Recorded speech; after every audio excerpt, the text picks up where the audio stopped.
So, what is this kind of theory is all about? Basically, regime theory is a theory within international relations derived from the liberal tradition that argues that international institutions or regime affect the behavior of states or other international actors. It assumes that cooperation is possible in an anarchic system of states, as regimes are, by definition, instances of international corporations.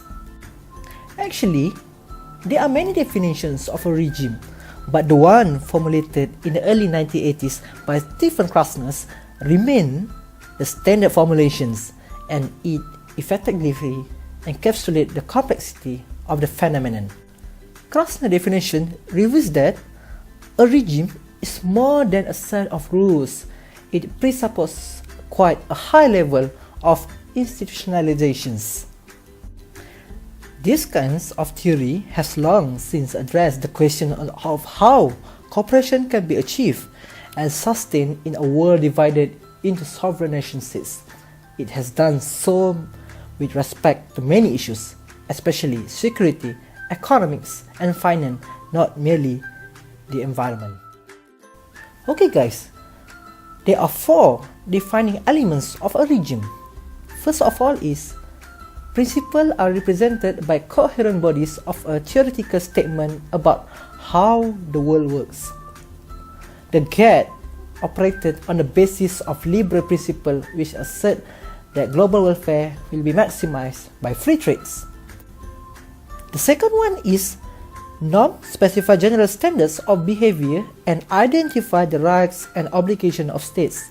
So in the case of the GATT, the basic norms are that tariff and non-tariff barriers should be reduced and eventually eliminated. Together, norms and principles define the essential character of a regime, and this cannot be changed without transforming the nature of the regimes. The third one is regulation operate at a lower level of generality than principles and norms, and they are often designed to reconcile conflicts which may exist between the principles and norms. Third world states, for example, wanted rules which differentiated between developed and underdeveloped countries. Last but not least is decision-making procedures identify specific prescription for behavior. The system of voting, for example, which will regularly change as a regime is consolidated and extended. The rules and procedures governing the GATT, for example, underwent substantial modification during its history. Indeed, the purpose of the successive conference was to change the rules and decision-making procedures. Within international political economy, there are 2 main approaches to regime theory, which are liberal and realist approach. First of all is liberal approach. Liberal approaches to regime theory argue that cooperation in anarchy is possible without a hegemony.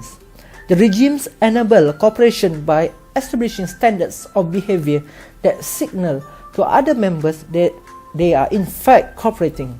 When all the states expect cooperation from the others, the probability of sustaining cooperation will be increased.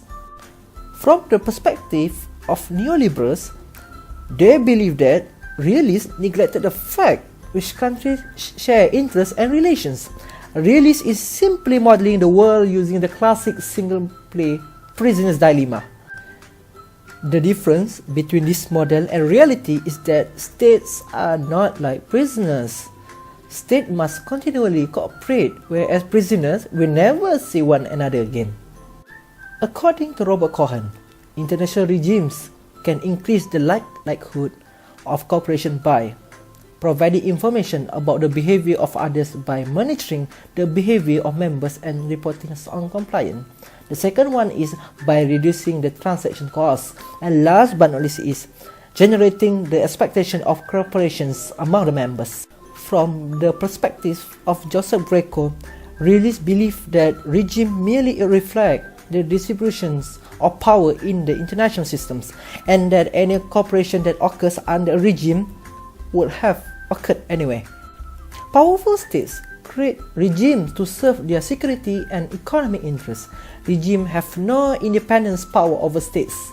For example, realist Susan Strange argues that institutions such as the World Bank, General Agreement on Tariff and Trade (GATT), IMF, and other organizations established after the World War II are only becoming the tools of Americans' grand strategy.